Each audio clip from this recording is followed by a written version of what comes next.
I'm excited to be here this morning, and it's always weird to hear somebody read a bio about you when they start talking about things you've done. I always feel really awkward, but I guess that's kind of the point of some of this stuff. But the thing we want to talk about today is LinkedIn, and what I want to show you guys is some things that we've implemented in our own company that have proven to be very successful for our sales team. We also use LinkedIn for some HR, for hiring, and then general marketing as well. But it's really been a big tool for us and a big key to our success.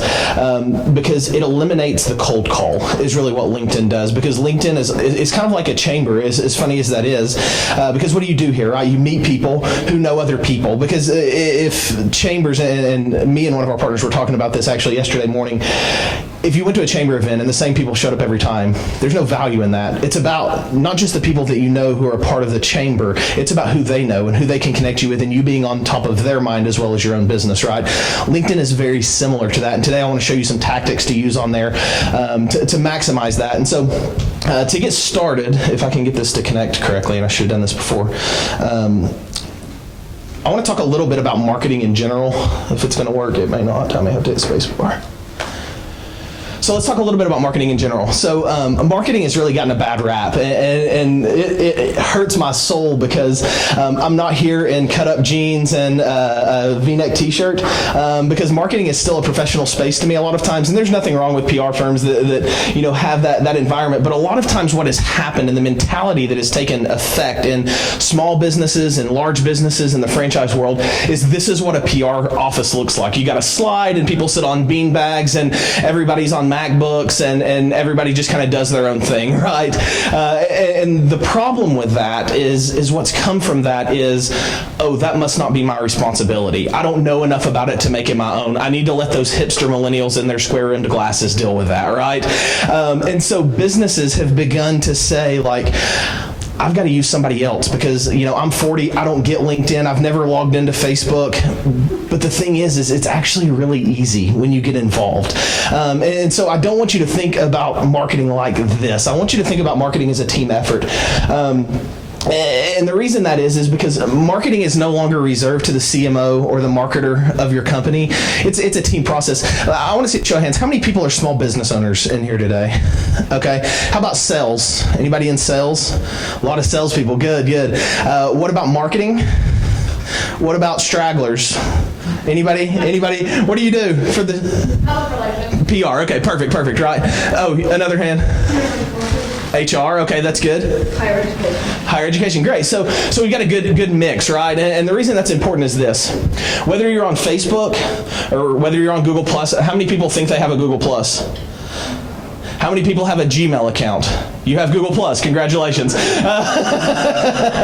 So whether you're on Facebook or whether you're on Google or whether you're on LinkedIn, here's the thing that happens. Where do you work? I work at Facebook, and guess what? It's in blue, which means I can directly get to your company's Facebook profile from your personal Facebook profile. Same thing with Google. When you click on the little Google button, it takes you to Google's Google Plus profile. When you clicked on LinkedIn or Intuit or Donor's Choice, these are the CEOs of their companies. They're not any different than any of you, other than the fact that they're probably worth billions of dollars and all that good stuff. But the thing that is no different from your profile than the CEO of all of these major social media companies is that your business shows up right here.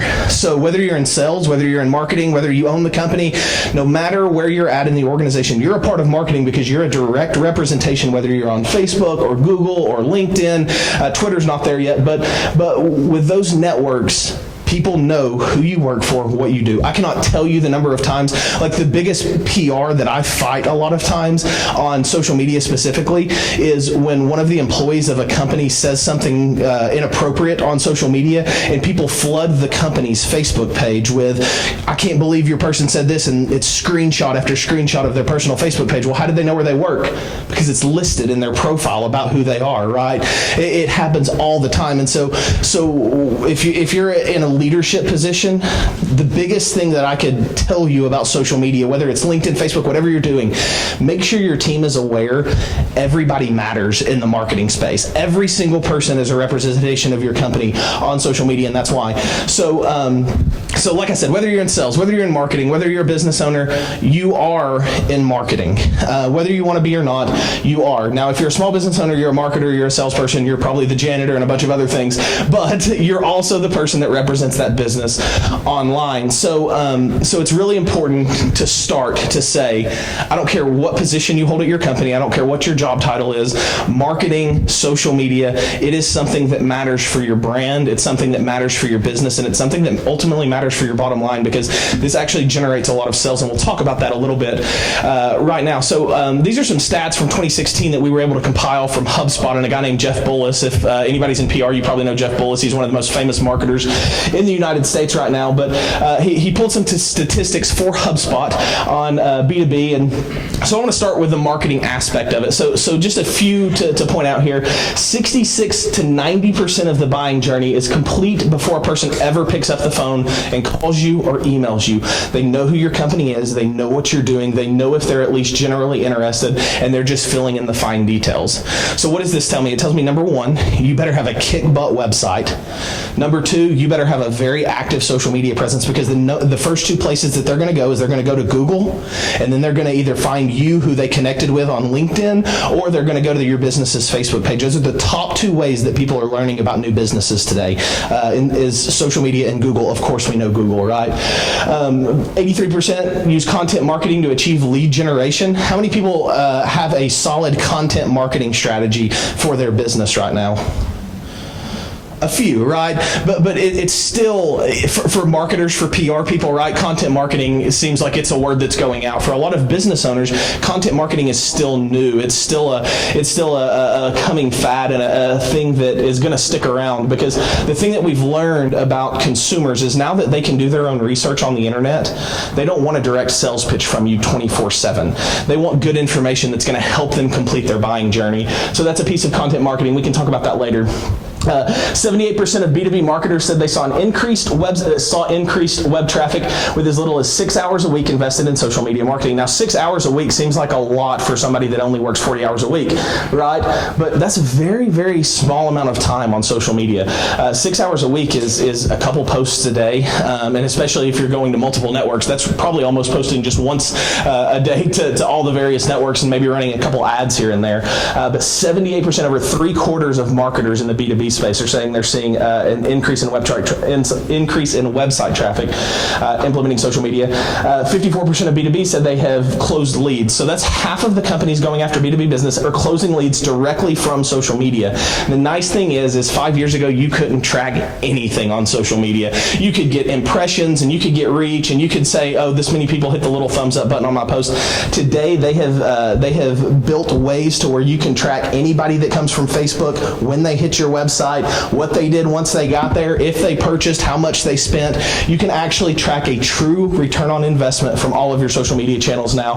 Well, from Facebook, LinkedIn are really the primary two, but those are the really heavy ones in marketing right now, maybe Instagram too. But and then 45% of B2B marketers said they've gained a customer through LinkedIn specifically. So that's about half of the people on LinkedIn as well say LinkedIn has generated business from them.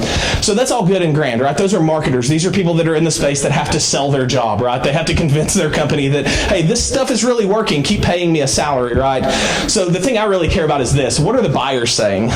Buyers actually report a higher percentage. 94% of B2B buyers conduct online research about a company before they have a purchase. Again, you better have a kick-butt website. 94% of consumers are now saying in the B2B space that they're looking at your website before they even consider picking up the phone and getting more information. 85% believe companies should be present on social media networks. If you don't have Facebook, LinkedIn, those are really the two that are going to be really big for the B2B space. They're probably not going to care about your Twitter unless they're a high-level CEO that spends a lot of time on Twitter. But 85% of them expect you to be there. So if they don't find you and your biggest competitor's there, they're probably going to pick your biggest competitor. So be there, be present. 55% say they actually search for products and information on social media. Now, this may come as a shock to some of you guys, because a lot of people don't realize the search functionality that's really built in. And here we're specifically talking a lot about Facebook. Facebook actually works a lot like Google now. The search bar at the top, you can type in product, you can type in business names, you can type in people, and Facebook will show you everything that's happened on their network in relation to a product, in relation to a person, in relation to a business, anything like that. So you can actually use Facebook a lot like Google. And where this really is showing a lot of effect is in the millennial generation. Why does that matter? By the year of 2022, 70% of all the nation's spending will happen from millennials. That's why social media matters for your business today, because in 5-7 years, it's the only thing that's going to keep your business afloat, because this is where they spend all of their time. 50% of LinkedIn users report they're more likely to buy from a company they engage with on LinkedIn. So you're doubling your chances almost of getting a sell. 49% research vendors by looking at their profiles, and 75% say they use social media to support their purchasing decisions. So 3/4 say, I'm going to justify what I just did by showing my company or my boss, hey, these guys are really solid at what they do. Look at all this great stuff they're doing on social media.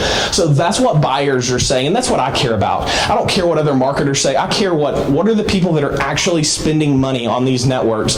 What are these people saying about what they're doing? Right? So another reason is it's just going to save you money, ultimately. I know there's been a lot of numbers thrown around about this costs this much, that costs that much. And honestly, guys, like, I come from a background of PR, so like I get the push for TV and radio and everything else.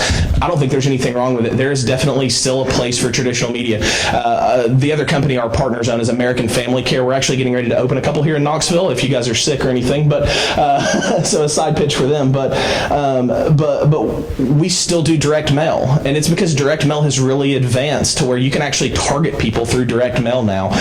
There's a lot of really cool things happening, but what I really look at is this right here. The average to reach 1,000 people in a newspaper today is about $32.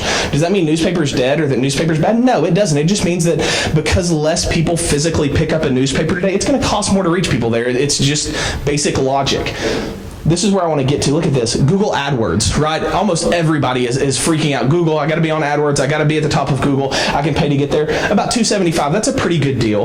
Look at LinkedIn, 75 cents per 1,000 people. Facebook, $0.25 per 1,000 people. The reason social media makes so much sense is because it's a better value of your marketing dollar. And this is one of the reasons that we really fell in love with it ultimately at the beginning. So that's a little bit of that. So let's dive into the specifics, because I know that's what you guys are here for. So let's talk about setting yourself up for success on LinkedIn.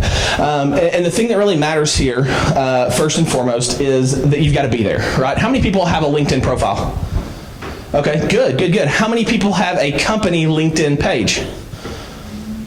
So about the same. That's pretty good. You guys are there, so that's a good start. So the next piece is going to be creating a compelling profile. And so I want to show you guys a couple examples. So I want to jump out of here real quick, and I want to show you one example of a person and one example of a company who I would say is doing this really, really, really well. And it's not me. I'm not going to do that. So I want to tell you about Anna. Anna is a girl that goes to a college just outside of Chattanooga. I met her via LinkedIn because she sent me a private email asking about what opportunities we have coming up after the end of this semester. And because I got her notification on LinkedIn, I immediately went to her profile and started looking at what she did. So a few things. You can kind of see our history there where we've talked back and forth, but she's got a really good list of previous employers where she's done internships with. So I was impressed. So it intrigued me to keep going. So I want to scroll down a little bit. This is what she's done. She actually has fully set up her LinkedIn profile perfectly. She's got a great summary. She's got her Gallup Strengths Quest, the things that I really care about when I'm looking at a specific person for a specific job. What are your best traits? What are you good at? And then she shows me her experience. Social media, childcare assistant, social media. So I'm compelled at this point. She's done this before. She's got experience. I know a couple of the companies that she's worked with. So then we keep going, sports intern. But then she starts telling me, here's what I'm studying this semester in college. So now I can see, okay, what is she looking at? What are the things she's interested in? What courses do I know that are a part of her core class schedule? And what is she taking that's hers for fun, right? Because I can actually tell from this, what does she care about? Like, what are the things that she's really interested in? And then I get her skills, and of course, she's still young, right? She doesn't know a million people, so she's not going to have a ton of endorsements. So I wasn't really concerned with that. But right here, when you get down to, she's got all her contact information, but right here, organizations. PRSSA is huge for us. That means that they're getting trained by real professionals in the public relations industry on how to be successful. So I care about that. She's in campus choir, which tells me not only is she a great student, because in her resume that she submitted to me, she had a 4.0 GPA, but she's also in campus choir. Those guys travel all over the place. And then the Zion Project, I had to look it up, but it was a pretty cool thing. And then this is really where you get to the thing that separates people. She's gone out and said, here's what I do. I volunteer at all these places. So now I've got a full picture of who this girl is. I've never spoken to her outside of a quick message she sent me on LinkedIn. I know everything that she's doing. I know what she cares about. I know the things that she invests her time in that she's doing for free. This is compelling. I interviewed her. We're going to hire her as soon as she graduates from college because she's done all the right things and she loves this. And so, I mean, you keep going down honors and awards. She has done everything right on her LinkedIn profile. Here's what happens a lot of times with business owners because they don't want to take the time to go back and think through all of that stuff. This isn't a resume. This sells me on her. But if I'm a company looking to buy from somebody, I also go to who's the CEO? Is he on LinkedIn? What does his profile look like? Do they actually care about this stuff? Are they doing? So this is what's happening. Most people are going in and they're putting in this up here where they're saying, here's my summary. It's a direct sales pitch. I don't want a sales pitch as your summary. I want to know about you, right? Don't make your personal LinkedIn a sales pitch. It is the worst thing that you could possibly do because people look at it and they immediately discredit you because they say, you're only on this network to get to me. You're not here genuinely to try to connect people and help people and do the right things. So make sure it's about you. What do you care about? What are you doing? Now, it's not Facebook, so I don't want to see puppy videos and I've got 4 dogs and I'm so happy with my cats and all this stuff. What I care about is what are you passionate about? Why do you work in the industry you work in? What are you doing that compels me if I was shopping for business to do business with a person like you? So that would be the first step. And then when we look at your company profile, this is a company that we work with in Cleveland, and I picked them just because it would be impossible for me to go through a bunch of different companies and find out who had it set up right. So I picked them because we did it and I know it's right. So when you look at their description, it's a history, who we are, what we do, why does it matter, and then we list out some specialties, things that are actually going to be searched for because you can search by specialty on LinkedIn. And so this company is actually signing road contracts with state governments off of their LinkedIn page. They just signed a massive contract with the state of Georgia to redo a bunch of bridges in the state, and they got the lead off of a guy from LinkedIn who went to LinkedIn and searched for heavy highway construction, and they found him. This is happening, and it's happening at very high levels. That's millions and millions and millions of dollars for that company, and it happened from LinkedIn. But make sure you have all this stuff. When were you founded? How big is your company? What kind of company? Make sure it's right, and then make sure that you're posting, right? This is the other big thing that companies don't do. If you're not posting, nobody's ever going to find you. Here's the nice thing about LinkedIn. Facebook used to do this a long time ago before they realized they could make a boatload of money off ads. If LinkedIn likes what you have to say, whether you sponsor that content or not, they're going to boost that for free for you to people who they feel like are interested in it because they're trying to get traction for their network still. They're at about 350 million users right now. Facebook's at like 1.8 billion. So they've got a lot of catching up to do. So LinkedIn is saying the companies that are providing the best content that we actually feel is relevant, that's not a direct sales pitch every time, we're going to show that in the news feed. And a lot of times you guys see this and you don't even realize it because LinkedIn doesn't market like Facebook does. Used to, when you logged into Facebook, you'd see, well, you still see with paid, it says sponsored, but used to they had a tag that said suggested, and that was Facebook boosting posts for you for free if you did it the right way and met their algorithms. LinkedIn does the same thing.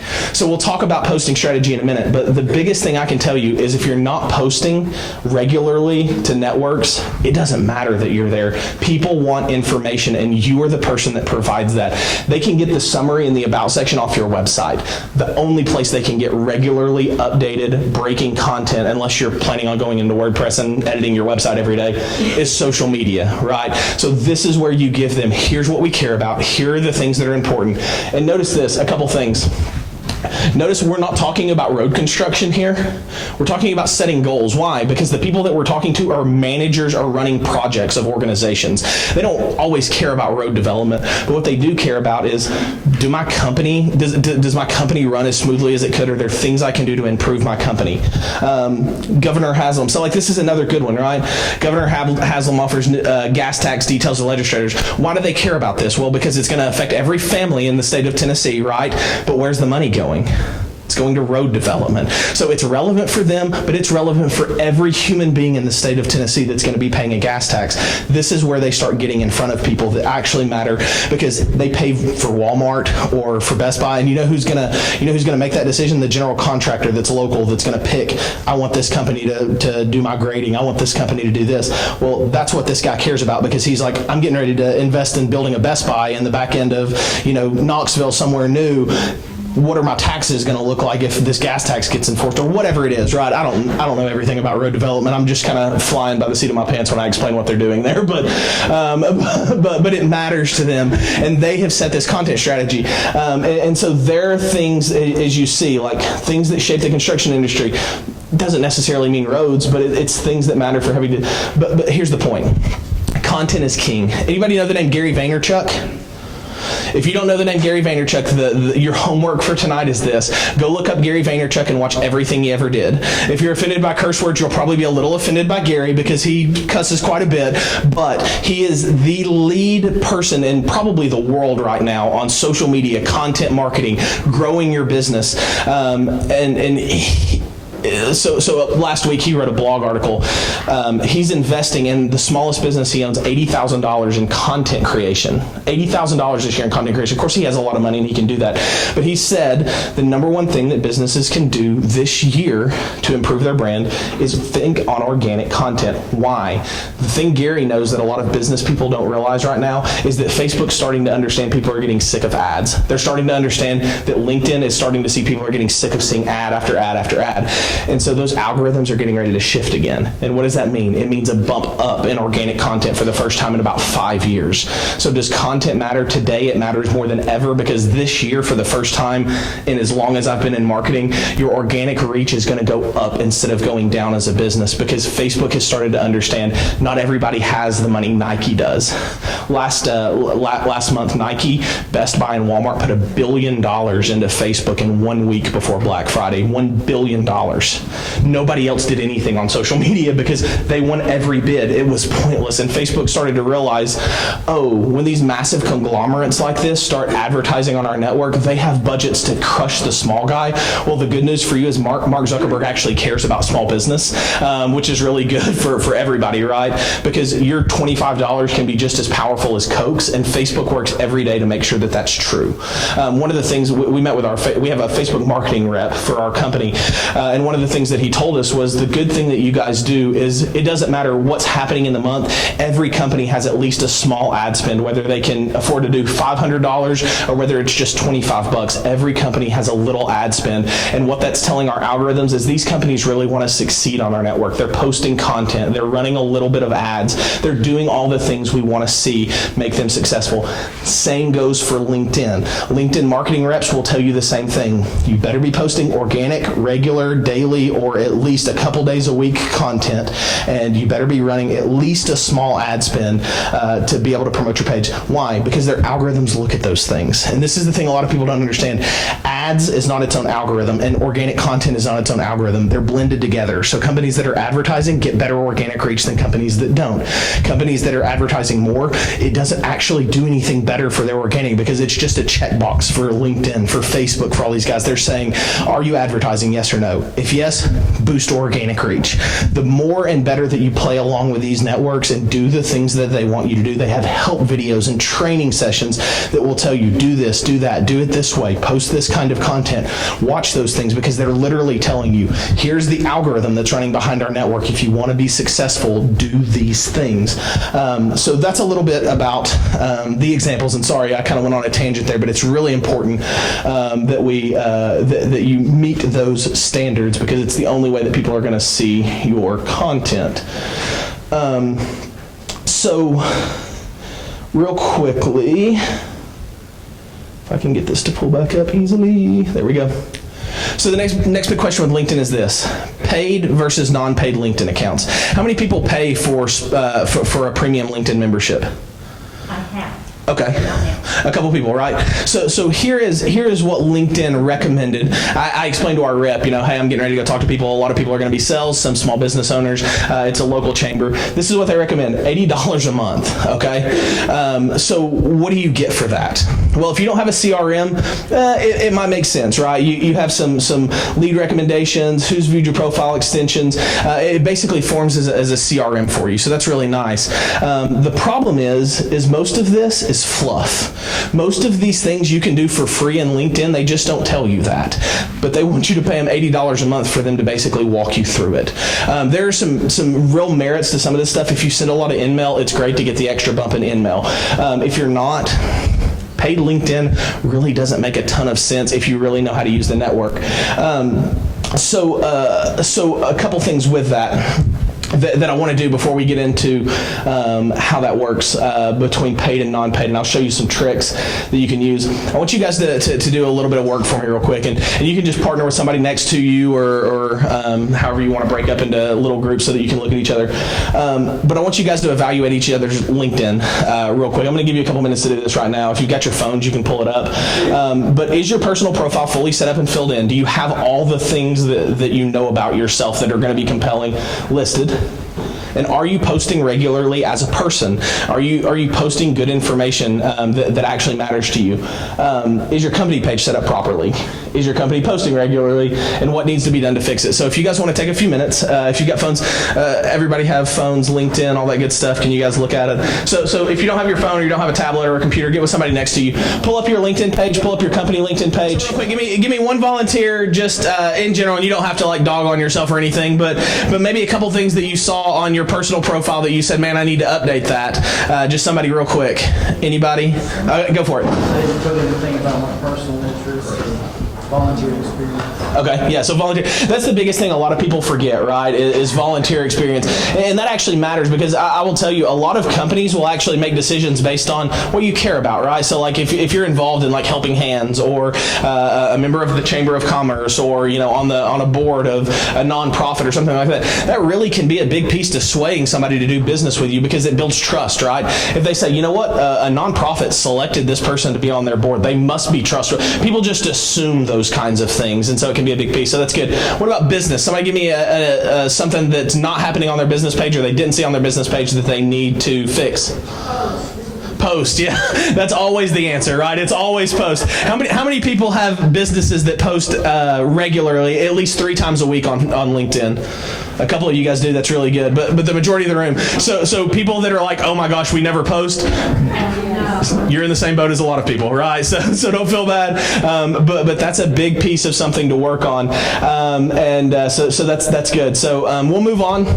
And next we want to talk about strategy now that our profiles are all in place. So we're going to talk a little bit about content strategy. So the first step is number 1, we've got to be posting, right? So what does this content look like? And what I call this is I call it the sweet spot of content.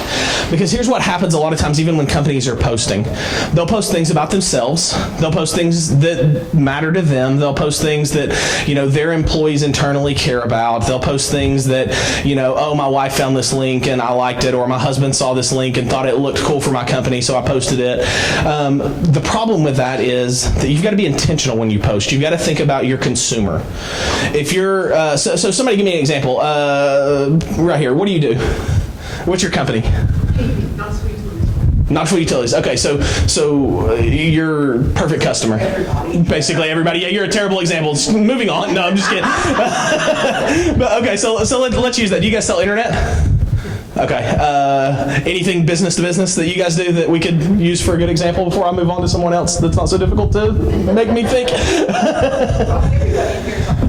Right, because their business needs power, right? Okay, so what are things that your customers care about? And this is going to be very difficult. I have a terrible habit of doing this. We do presentations like this all the time, and I have the biggest knack for picking the worst person in the room that I can't think of something off the top of my head, and it's not you, it's completely me. It's just so difficult. But yeah, they care about saving money, right? Saving money. What else? What if the power's out? They want updates, right? Reliable service, right? So like the thing that one of our power companies does, EP MTB in Chattanooga, one of the things we love about them is they give you real-time updates on Facebook anytime there's a power outage anywhere in the city. It's an awesome thing to do, but also for LinkedIn, because business people are on LinkedIn more than they're on Facebook, especially during the day. So that would be a good example of some posts. But it's not about what matters to you. It's about what matters to your end consumer.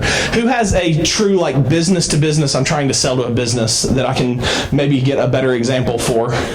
Go for it. We're a small engineering company that provides technical services and products to the Department of Energy as well as other commercial customers. Okay, this is really good. So who is the person at that company that makes the decision to hire you? That would be the president and CEO. President and CEO. Okay, so when you're thinking about a president and CEO of a power company or energy company, what does that person actually care about reading? Because this is the thing you have to think through. It's not about what makes sense to you. It's about what's going to make sense for you, the person who's actually going to purchase your product, because they want to know that you're there to support them. So what does he care about or she care about? What does he care about it? Running his business, making sure that they're as effective and as efficient as possible. I assume efficiency and infrastructure is kind of what you guys... Quality and service are our core values. Okay. So that's the bedrock Of yours. So what is he going to take away from your company, right? So like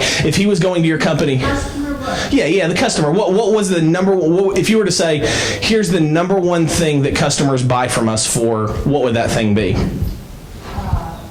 Our people. Your people? Okay, so service.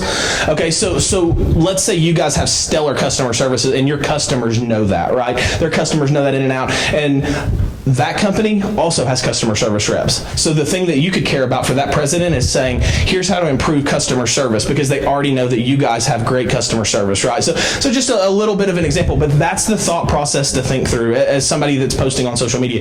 It's not what you care about. It's not what your company cares about. It's what does the end user who's actually going to purchase your product care about when it comes to information? Do they care about Apple computers? Do they care about the latest tech trends? Do they care about infrastructure developments? Do they care about new tax laws that are going into effect? Do they care about, whatever it is? Do they care about a new road that's getting cut in? Do they care about highway expansion? What are those things? And those are the things that you need to be posting about, because that's what your consumers want to read. It's called building social equity, right? The thing that we get trapped in is we always want to make a sales pitch. Don't end every post with call us for help. LinkedIn's going to look at that. Facebook's going to look at that. And they're going to say, we're not going to show this to anybody, because they don't want you posting a sales pitch to their network. Why? Because it becomes spammy, right? It becomes like, it would be like logging into Facebook and only seeing ads and never getting to see pictures of your grandkids or something, right? Like you would hate that experience. You would never want to log onto that network again. LinkedIn's the same way. If all you ever got when you logged into LinkedIn was buy from me, buy from me, buy from me, buy from me, buy from me, you're never going to log on to that network again. The networks in their minds still have to be cool to their consumers, right? So you have to be providing the cool effect for them to be able to show your post. And they're looking, right? Let's say you have 500 followers on LinkedIn. On average, the average company only hits about 10 of their followers out of that 500 in a daily organic post if you don't sponsor it. And the reason is because they're not meeting the algorithm standards. Companies that are doing it the right way, that are posting a good mix of content that's educational, they're hitting about 75% of that audience with a daily post. And that's why it's so important, because LinkedIn ultimately controls. It's like renting a house versus buying one, right? You buy a house and you say, I hate that wall. You can tear that wall down, right? If you rent a house and you tear a wall down, somebody's going to be really mad at you. And you're probably going to get in a lot of trouble and well, that's what LinkedIn does. You came into my house and you tore a wall down. You don't get to play in my house anymore. Go away. And that's what they do. They shut your profile down so that you can't reach anybody with your post. So you have to play by their rules, and it's called building social equity, not just with people, but with the networks as well. So you really have to know your audience, and that's the big thing we need to think through. And that's going to be kind of the next thing we go to next, is who is the decision maker? Not what is the company you're going after, or what is the goal of your product. It's the person that can actually pull out the company credit card or can sign the check. Who is that person that can actually make the purchase decision, and what do they care about? And secondly, you need to know yourself. The other thing you don't need to do is make your company something it's not, right? You can't be so if your company atmosphere is light, even on LinkedIn, you can be a little light. You can't be as light as you can on Facebook, but you can still be a little more lighthearted. PR firms are really good at this because, right, well, PR firms like the ones with the slides in it, right? Google's so good at having a good presence like that because people know, like, inherently their company's fun to work with, but also they're going to post things that people look at and be like, you basically posted something that's Greek because I don't understand what you just said about all that stuff. But that's what matters to their company, right? So don't lose who you are. Keep your personality, keep your brand, but cater to your consumer. So that's going to be a pretty important part. So again, I want you guys to round up together. And this is what I want you to do. I want you to define your target audience. I want you to work in a group again and say, what are the things that make your company different, right? What are the things that separate you from everybody else that's in your space? And not just customer service too. I want to be pretty specific about this. What is the value proposition that you bring to the table when there's two of you making a bid? What is the thing that you're going to say that you're going to use to beat that other company out? Think about that thing. And how can you say that in a meaningful way to a consumer without it being such a sales pitch? And then on your personal page, what are you an expert at your company? If you're in HR for your company and your company sells energy solutions, well, the thing that you should personally be posting about is things about HR because you're an HR professional. And if that ties back into energy some way, then great. But you need to be an expert at your own thing. And then what are you an expert at that your audience cares about? And think of one good non-sales pitch post that adds value to your audience and one good sales pitch post that's going to add value to your audience. So that's the next piece we're going to break up to right now. And you guys will have about 5 minutes and then we'll get some examples. So if anybody has questions, raise your hand and I'll come around and see. Here, somebody give me what your business does, name your business, what your business does, and then tell me your target customer, what makes you different, all that good stuff. So can I get a volunteer? One person? Okay, right here, go for it. Target audience, I work for CBC Bank. We're locally owned, so I personally have two target audiences for myself, and that is both commercial clients, I'm primarily a lender, and then also consumer because I do both. And real estate heavily on both sides. So I have two. What makes us different is we're a local bank, we make local decisions, and we customize products to our clients' needs. We have standardized products, but we can flex. That's good. You don't have to give me examples of posts. You guys might have worked about that. So what does your audience care about? Somebody that's looking to get a commercial loan, what do they care about? Well, obviously, the first thing people think of is interest rate, but we're not going to post that. Right. So that's off the table, but they're going to think about flexibility, speed, expertise. I've been doing this for a long time. So in my summary, I have a lot of my experience, but experience and the ability to structure a commercial real estate deal to their needs and do it fast because we're local. Yep. And that's really good. I'm sending to Birmingham or wherever. So she's actually thought through this really well. Why would she say that she's not going to post interest rates? Because they change, right? Right. So the problem is, and the big thing to think about with banks and credit unions, we have to deal with this all the time, is if you post it, it's still on your page, 10 years from now, and somebody can get there and be like, well, it's there. So you really have to think through those things. And so there may be regulations and things like that. We deal with HIPAA all the time because we work with a lot of medical clients, like thinking through the details of what does that actually look like for me specifically. That was very good, very good. Somebody else. Go ahead. Yeah, I'm Johnny. I'm with RMS Logistics. We help people with warehousing, any kind of overflow, warehousing space, and help people ship stuff from point A to point B, primarily in like full truckloads. And so I guess my target audience, primarily are transportation managers with manufacturers. Anybody, I would say in terms of like age range, I'd say 40 to 60. Most of the time blue collar. A lot of times I talk to guys that have been truck drivers or have been involved in the industry for a long time. And primarily what they care about, like it sounds so cliche, they care about their jobs. I mean, they care about what people are going to be grading them on. It's cost, how much money are you saving us month to month? And that stinks because it's a good thing for them, obviously, but it stinks because all of a sudden it becomes a race to the bottom. Yeah. So you've got to set yourself apart with communication, personalization. We're more local than a lot of logistics companies. You have guys that are, they've got a satellite office in Chicago, and I'll talk to people all the time. Like, well, we work with this guy, and I've got a guy in my life. I said, well, where's he live? I don't know. So that's a good thing about us is that we've just got one council office, and we primarily sell to people here, so I think Yeah. in terms of being an expert at being able to just come up your front door and hand you a cup of coffee, you know, you have to do better. So. Yeah, and so like even things for you guys like why buying local can actually save you money. You know, like things like that where it's not saying, hey, come buy from me, but it's saying like, hey, notice that we're also a local company, right? That we do all the things you're looking for. And so like those are great things. So like being able to think through that, and you bring up another good point, the race to the bottom piece, right? Like you don't want to be involved in that. Like you don't want to help them down that road. And so actually thinking through things you don't want to be posted as well is really good, because like them saving money is good, but you've got to be very careful about what you say about those things to make it not be, oh, the reason you save money is to make me lower my price for you, right? Like you have to think of other ways to say some of those things. So that's really good. So do you guys get the idea, like thinking through who that end user is and developing content for those person? So up to this point, we've kind of talked a little bit about the HR side of LinkedIn, right? Your profile, your company profile, having a good look. We've talked a little bit about the marketing, content creation, developing a content strategy. And so the thing we want to talk about now is sales, because this is really the thing that's going to drive. And there's no good way to do this with PowerPoint slides. So I just want to show you some awesome tricks that I use and our sales team use every day on LinkedIn to get in front of people that we care about. And I'm going to have to like sideways talk here for a second. And I hope this picks it up. If it doesn't, tell me. Can you see back there if it's picking it up? Okay, good. So here's what I want to start with. I'm just going to go back to my personal page, I believe. Yeah. So I'll use somebody for example. So like she said she's doing business loans. So right here you have the search bar, right? And you can search for your friends and you can search for companies, and that's all good and grand.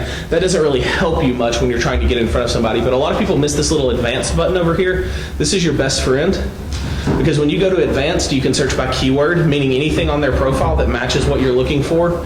First name, last name, if you've got, a list or anything like that. Job title is going to be really important, right? So let's say we're looking for, CEO, and let's say we want the CEO of, and I'm just going to make something up here. Let's say we want the CEO of Walmart. I don't know if he'll be on here or not, but I'm just guessing.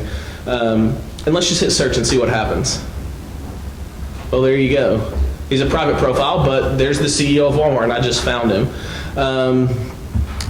So let's use somebody locally. Somebody give me a local business. And let's say we want to get in front of Mark. I can't tell if I'm typing right. No, I'm not. Pilot oil. Pilot Oil.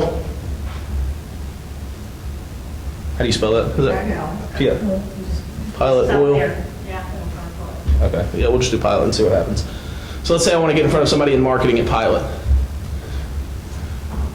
Platt Filing J, is that them? Yeah. So I just found the person in charge of marketing at Pilot, and look, they're a third connection for me. So that means that I've got people in common with them. Now this is where LinkedIn can be really powerful for you. You see this little third button right here?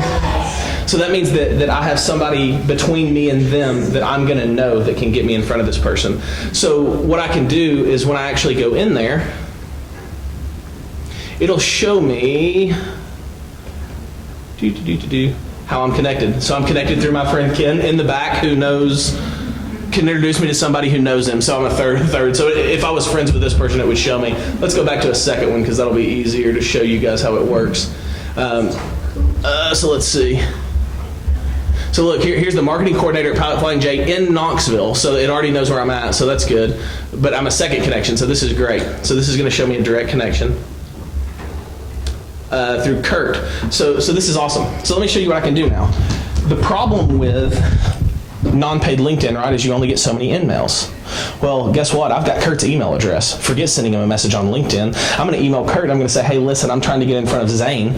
And you obviously know her because you guys are connected on LinkedIn, which means you have access to her email address and I don't, because once you connect with somebody, you get all their contact information. And now I can say, Kurt, find somebody on my timeline that you want to get in front of to make a sell for your business, and I'll introduce you if you'll introduce me. That's how you get away with not having to use sponsored InMail and running out. Because if you can find those second, even if you find the third connections, hey, you've got somebody in common with this person, send them the link to the profile. Who's the person you have in common? How can you get me in front of that person so I can get in front of this person? Sales is always thinking about that next step, right? It's not the oh, well, I just need to figure out who I know. It's who do I know that knows somebody, right? That knows somebody, right? Not to quote, who was it? DJ Khaled or somebody like that, knows somebody that knows somebody that knows somebody. So thinking through those steps. So who are people you want to get in front of on LinkedIn? Find your second and third connections. If you're in sales and you need to get in front of CEOs, just type in CEO in the job title box and it's going to give you them, who they are, where they're at. If they're on LinkedIn, you can find them.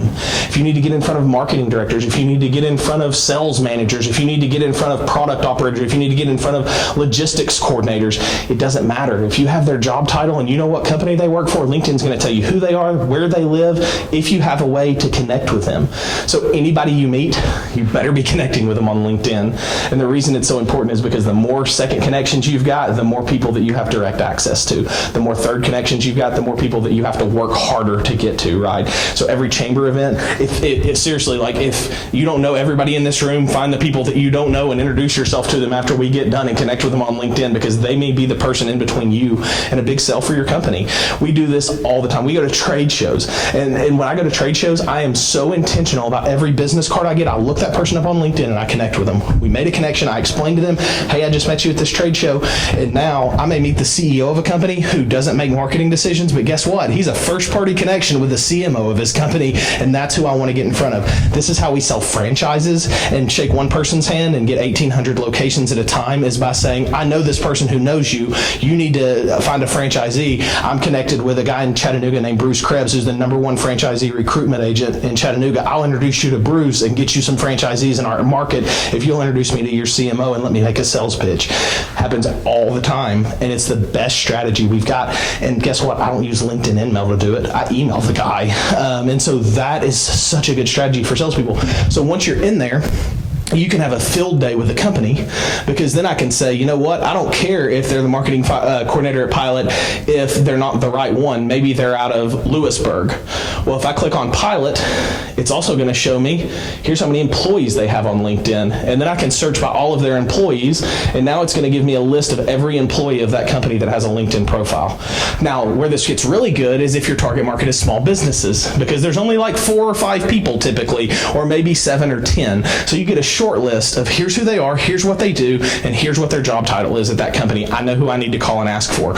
Why does this kill cold calling? Because no more do I have to pick up a phone and say, hi Hardee's, this is Mike, can I talk to your CMO? I pick up the phone and I call Hardee's and I say, hey, is John there?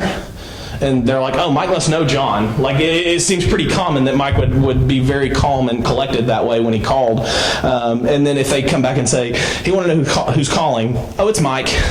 Very nonchalant, but the only way I can do that is because I got his friggin' name off LinkedIn, because I was a third-party connection with him, and I found somebody that knew the guy and got his name and his information and where he worked and who he was. It is the most brilliant sales tactic. If you got people cold calling, they better be hitting LinkedIn before they pick up the phone, because it is so much easier to get in the door with somebody by saying, hey, is John there? It's Mike. Secretaries are typically college students or people that aren't necessarily trained to be good gatekeepers. And if you sound like you might know the person, they're going to put you through almost instantaneously. It is an unbelievable strategy, and it works so well. So that is really the heartbeat of how it works. And again, I mean, you've got all these features here. I need to see all of my first connections that work for Pilot, which I don't have any. Let me see if I got any second. I do. I have several, and I want to know which ones are in Knoxville. So I have a direct connection with all of these people, second level connection with all of these people at Pilot, that I could reach out to any one of them that I know best and say, get me in front of this person. So I use this a lot of times if I'm really working on like big high level accounts, and say like, who do I know best? Because I've got 1 million second connections. I need to know who that first connection is and who I can benefit the most by connecting them back to myself. So you can really use this when your sales cycle is you're going after, whales instead of going after, tuna or whatever. I guess that's probably a bad example. Those can get pretty big too. But when you're really trying to to make one of those big deals, or you've got somebody that it is impossible to get in front of, this is an unbelievable resource for you. And guess what? It's all free. Like, you don't have to pay. The only thing Sales Navigator gets you that you don't have right here is when I click on this person, I can save it. Well, guess what? I'm not going to forget the CMO of Pilot's name if I'm trying to sell them on, let me do social media for every one of your locations, or if I'm trying to help their energy, or if I'm trying to sell them 17 new gas stations. Like I'm not going to forget the guy's name, I promise. And so that's a nice piece of the sales side of LinkedIn. So I know a lot of you guys didn't bring your laptops. The difficulty with this is you can only do it from a desktop or laptop. This is not a feature that's available on phone. So when you have office hours, when you're working from home or whatever you're doing there, this is a great tool, guys. It really, really is. It has revolutionized the way that we do business. It has really killed the cold calling industry for us because we don't have to do it anymore. They think we know the person. Now we got to be great when that person answers the phone and says, "Who is this?" Right? Like, we got to be really good at keeping their attention, but it gets you in the door and gets you to the person that you need to talk to. So that's really the sales piece of LinkedIn that a lot of people don't even know is there, but it's that little advanced button, and it happens on desktop only. And now, again, if you pay, you get more sponsored email. You can do some other things with that. You can use it as a CRM. But I will tell you, we don't pay for it, and we use it like crazy, and it works so well for us. So that's a really, really great piece that you guys can use. Let's see here. I think that was, actually I'm going to leave that up because our next little, let me see, I'll just slide this over real quick. No, I won't. It's not going to work. So I want to do this. I'm going to leave that window pulled up because we'll actually do one live in person with one of you guys. So I want you to write down 3 to 5 companies in your area or that you've been trying to get in front of. Job title of the decision maker. Oh, the other thing we didn't talk about, I'm sorry. Who do you know that's extremely well connected within your community? LinkedIn has these things called influencers. They're people that typically have over 1,000 personal connections on their personal page. If you meet one of those people, you better connect with them on LinkedIn because that's a ton of things. So think about people in your community that are very well connected. Yes? I have a question about that. So in my business, we have a very robust LinkedIn personal pages. But our business pages is built up. When I'm posting kind of our business, the face person, so should we be posting more from our personal or from our business? Both. But I try to get the reach if I'm not doing it through my personal. Yeah, my suggestion would be this. What are you going to say personally that's going to be different than what your company might say? What are you an expert at that your company may not necessarily be? So like a lot of times on my personal LinkedIn page, I won't always talk about like social media because I'm more operations, and that's really the thing that, so I talk a lot about like, improving employee morale and things like that because that's what matters to me. And if I find something awesome that I'm like, man, that marketing company killed it with that billboard or that video, I'll share stuff like that where I'm just like, it's more of a, what am I good at personally than that, but you can tie that back into your company. There's a reason you're in the job that you're in your company because you're good at that thing. Your company needs to be more business, straight-laced, focused, where you can add your own personal flair to that thing. So I would recommend doing a little bit of both. A lot of people replicate, and you can do that, but it will hurt your reach if you replicate. So go ahead. So similar to that question, I have my own personal LinkedIn. I'm a content marketer, so everything on my profile says content marketer, right? Mm-hmm. I happen to work for an engineering company. I'm not an engineer, right? So if I were to post anything about engineering, It would be weird. it would be weird. Yeah. It's off-brand. That's right. My personal site. That's right. But the engineers in my company, they don't believe in LinkedIn, so they don't have Yeah. So the best advice for you is set up a company LinkedIn page where you can post about engineering would probably be the best thing. Right, but the only way to drive traffic to my company page is through those engineers who don't believe in LinkedIn. Right. So So that actually just changed. LinkedIn just added a brand new, what used to be like the Facebook Lite campaign. LinkedIn just added a way to run like follow campaigns from company pages. It's brand new. It's literally like 5 days old. Most of you probably don't have access to it yet, but within the next 30 days you will. It is an unbelievable tool, and it works so much better than running Facebook Lite campaigns. So that's what I would do because that's going to be we're going to talk about ads in a minute, but that's going to be a really big piece of the new strategy for LinkedIn because it's really shifted since they started letting you do some of that stuff. They've added like 5 new ad products in the last month, but that's one of the ones that's really big because the problem with creating a company page from scratch and not having any followers is you don't have any reach, right? Well, you can actually run some small level like sponsored content, but it treats it like a like campaign on Facebook where you can add followers to your LinkedIn company page and target it. So. Because we've not invested in LinkedIn because I don't have any way to get people to it. Yeah, and that's always been a big downfall. Microsoft is making a lot of changes in the infrastructure of the back end of LinkedIn. All your profiles are going to look different within the next 30 days too. They're getting ready to redesign all of those. All the company pages are changing. If you don't have a LinkedIn and you set one up today, yours is going to be way cooler than everybody else's in the room. They just sent us an initial design preview a few weeks ago, and they're so cool. They look so much better and they're more sleek. But yeah, that would be my suggestion is probably put some ad dollars behind it.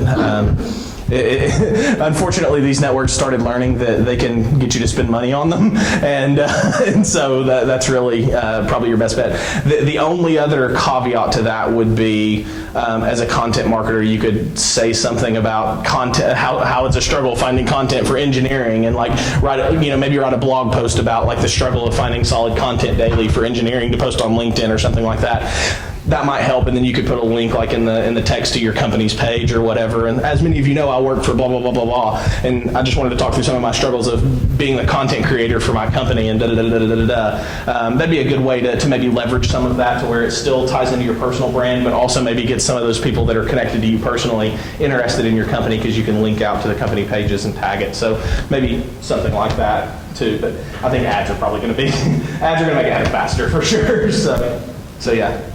But yeah, so influencers, right? So you're probably a good influencer if you've got a bunch of followers on LinkedIn. So everybody friend them on LinkedIn. But no. So again, if you're unsure, go look at their friends. Like, go look at their connections on LinkedIn. Do they have anybody you want to get in front of?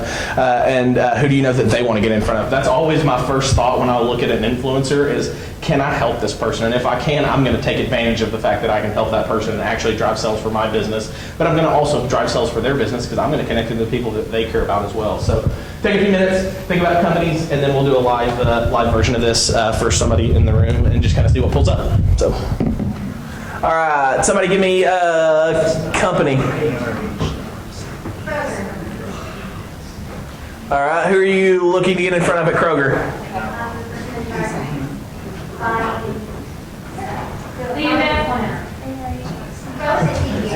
CEO, okay. Or purchasing, somebody in purchasing. Let's see if that comes up with anything. I don't know if it will or not. Oh, like to join the chamber? Yeah. I have a gatekeeper. So what would anybody, we're brainstorming here, what would the person that runs a local Kroger's job title be? CEO is probably going to give you the guide. Okay. Let's try general manager. Yeah, let's just type manager and see what happens. And then let's go store manager. Yes. Is Kroger here? Maybe they know. No, I'm just kidding. So then again, if you want to narrow your search, enter near. Somebody give me the zip code. 37919. Perfect. Or 50 miles. Let's see. So there's a couple. We're looking at, well, several. Assistant store manager. So probably one of these three people are who you're looking for. We got Mary Keeler, Michael Slayton, and Mike Calloway. So let's say we'll start here.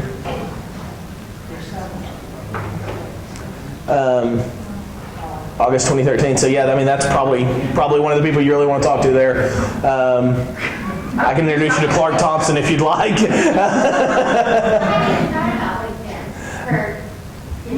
Yeah, I mean, that's the thing because, like, you know, you can offer value. I mean, the chamber has so much. You know, you guys can say, like, you know what, if you get me her email and you really get me in contact with her, we'll give you a free sponsorship of one of our events or something, right? Like, you can do all kinds of stuff. Now, everybody's like, I volunteer for that, right? Go ahead. With my job, I do the recruiting. Okay. You know, trying to find people, like, trying to get on. Like hiring to steal people from other companies? I do this a lot. It's awesome. It's my favorite thing to do, actually. So my main question is, and coming in today was, they told me this before I. Yeah. Told them before I left. Was, do you think an upgrade would be worth it for us? I know that you haven't said it, that you Yeah. it wasn't worth it earlier. So the HR problem with LinkedIn is that it's insanely expensive. Yes. We said that we wanted to hire 2 high-end account managers and gave them a very detailed list. They sent us a quote back for $125,000 for 6 months. I laughed on the phone because I thought they were joking.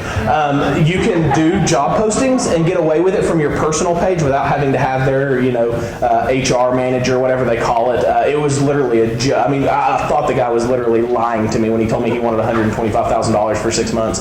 I said, I need to hire 2 people. And he was like, but what would the cost be if you didn't have those 2 people? And I was like, not anywhere near that, actually. I'd do it myself. So On her personal page, she just put, hey, my company's looking for somebody. no, there's actually, so if you go over here to your little person, Yeah. you can go down to job posting and you can create one. That's what I would do. You just highlight over your face in the top right-hand corner and go to job posting and you can sponsor one. The other thing I would do is think about the companies you want to steal people from. This is what I do. And this is not good. We don't do it in Knoxville, so you guys are good. I actually do it for social media managers in Chattanooga, and I look them up and get a list, and I start going through social medias of those companies, and whoever's the best, I call them and say, like, hey, we'll pay you more. Come work for us. And most of the time, it works really well. So that's a really good thing is think through companies. Yes? I just want to endorse that. We own a recruiting company. Yeah. We use LinkedIn all day, every day. We never pay for a recruiting account. And we don't even run ads for our jobs or our candidates. And LinkedIn is what we use. And I've never paid for an email. We utilize it the same way. You can wherever you need to get, and then you pick up the phone and you call. Okay. If this is really like the heart and soul of your job, I'll tell you the best strategy that you could possibly use. Get your list off LinkedIn. Here's all the people that meet, this job title that I'm looking for, right? And then start looking them up personally on Facebook and Twitter, because the one that you really want to go after is the one that does really well for their company page, but then is tweeting all the time like, I hate my job, I hate my life, my boss is awful. You'll hire them. I'm not kidding. It is the best way to hire people because they're frustrated. They'll take less money to get out of that situation. I mean, it's unbelievable. I'm serious though, because they will. If they're in, for our space really, especially because they're in marketing, so they're all the time on Twitter and stuff like that. I follow people on Twitter just to see what they're saying bad about their bosses, and I'm like, haha, you're my guy, and I still am. I'm not kidding at all. It is the best strategy you can use for hiring on LinkedIn. If you have the time to do all that. A lot of people don't, but if you have the time to do that, then you can do it that way. It's really fun. I usually do that when we're traveling. That's how I hire all our people, is when we're sitting in airports and things like that. So it's a lot of fun. So any other questions on this? Have you guys used this before? Anybody ever done this before? Have you done it? All the time. Yeah, it's awesome. I've scheduled appointments with people I've never met Yep. and met them for lunch and have never met them before. Complete There you blind go. date, so to speak. It's awesome. But we spoke on the phone. I connected with them, spoke with them on the phone, set up a lunch appointment, sat down with them. And what it cost you, Tom? A few minutes, right, to look them up. That's right. So, and that's the thing that LinkedIn wants to sell you on their company. They have 363 something million users, 175,000 pay. That's all. I mean, that's nothing in the scheme of 300 million people.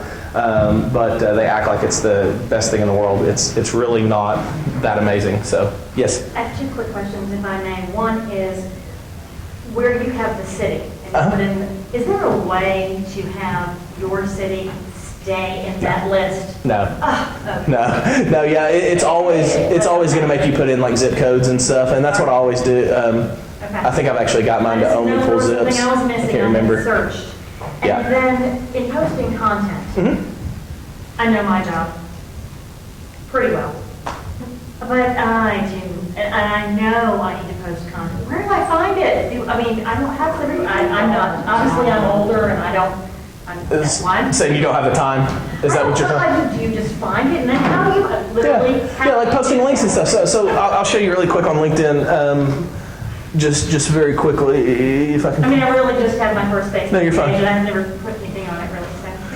So let's just do. Overseas, your kids. So I had a phone.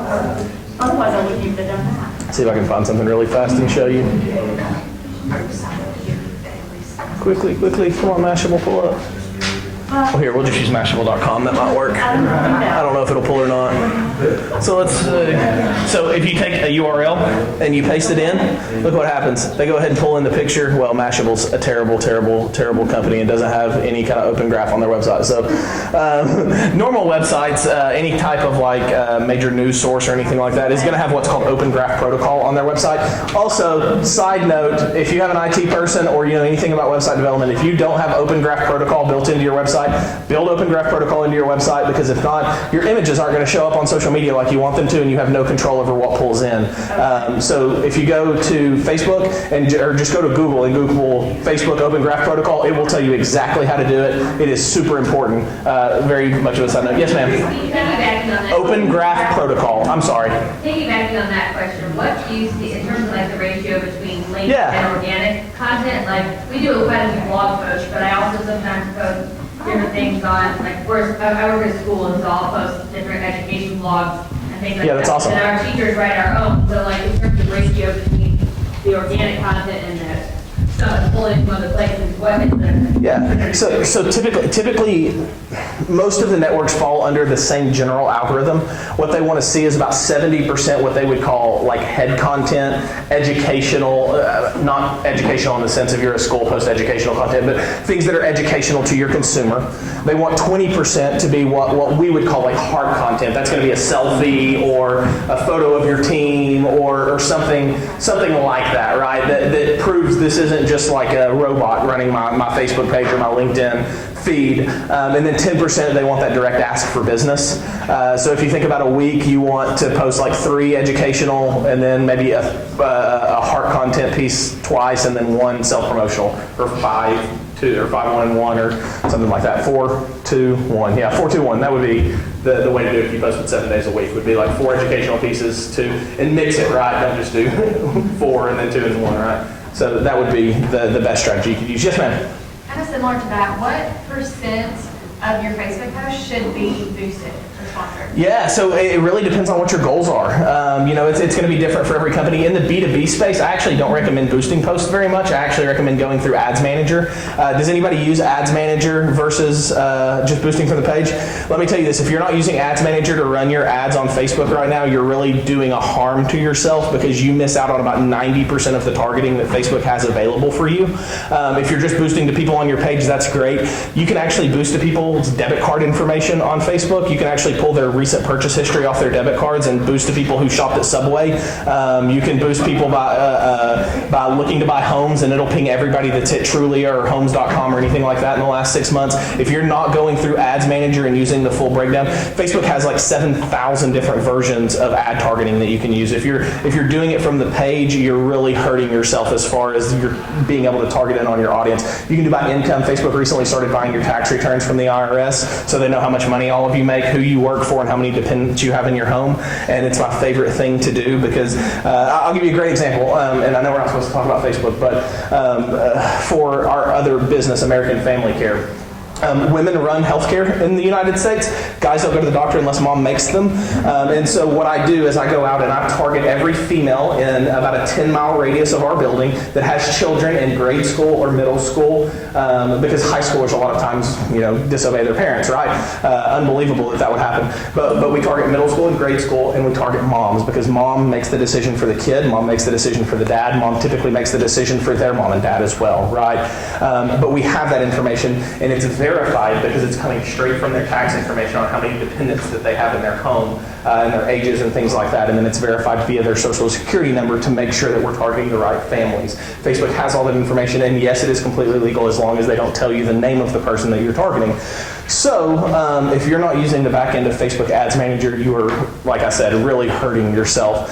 We do this for franchise recruiting all the time, and we can actually target people who have hit any website on the internet that has anything to do with owning or buying a franchise. And then we can put in net worth and liquid capital amounts. And yes, that does mean Wells Fargo and all the major banks are selling your information to Facebook so that they actually know how much money you're worth. And it's verified information. This isn't stuff they're guessing at. It is absolute 100% verified fact. And we use this every day to get in front of whoever that franchise wants to sell. If they need $1 million in liquid capital and have to have a net worth of 3.5, we can put that information in Facebook, and it will pull us a list of every Facebook user that matches that description. And so that is really the power behind it. LinkedIn's is not quite as advanced, and just since we're talking about that, and I know we're running out of time, I'll just very quickly buzz through it. But LinkedIn has very similar features to where you can do the same thing on LinkedIn. Right now, to the general public, they reveal 3 ad sets. Yeah. Okay. 3 ad sets, sponsored content, sponsored email, and text ads. Just to buzz through it really fast. Here's what you can do. Company name, industry, size, job title, job function. It's going to give you a list, not by name. It's going to give you a list of every single person that meets those demographics. If you want to get in front of every transportation specialist in Knoxville, right? You plug in job title, whatever their actual job title is, I don't know. You'll be able to find that information. And LinkedIn will let you sponsor content to those people and those people alone. Anything that you want, here you can do that. Then they'll deliver it to your apps on your cell phone, just like Facebook does. So if you get ads on apps on your cell phone, those are all coming from Facebook and LinkedIn now. Apple has dropped the iAds program and has sold all of their advertising rights to Facebook and LinkedIn. So any app that you download off the App Store and you get an advertisement, those are coming from Facebook and LinkedIn now. So a lot of stuff, all the targeting, and then just, again, this is sponsored content. You take the idea, you create the custom photography, you put your link in there that you can track, and you've got that. Text ads are the ones that show up at the top. Sponsored email is brand new. You can actually send emails to a targeted list like that, direct to their LinkedIn inbox, and then say, hey, I actually feel like I know you, or something. You can trick them into thinking that they met you at some point at some chamber event, right?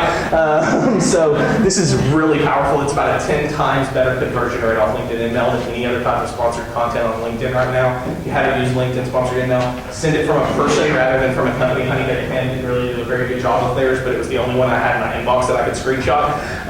But send it from your personal account. They'll think that they met you somewhere and have no idea, but it's a direct message to them. It's going to pop up as a notification on their phone as soon as they get it, and you get direct contact with those people. So, and it's like, I think it's like 1 cent per 25 emails, so it's very, very cheap.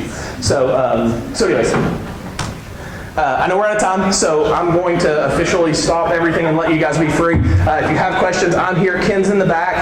Also, if you're overwhelmed and don't have time to create content, hi, I'm Mike. I'm from Social Joey, and that's what we do. So thanks, guys. Have a great day, and thanks for having us, for sure.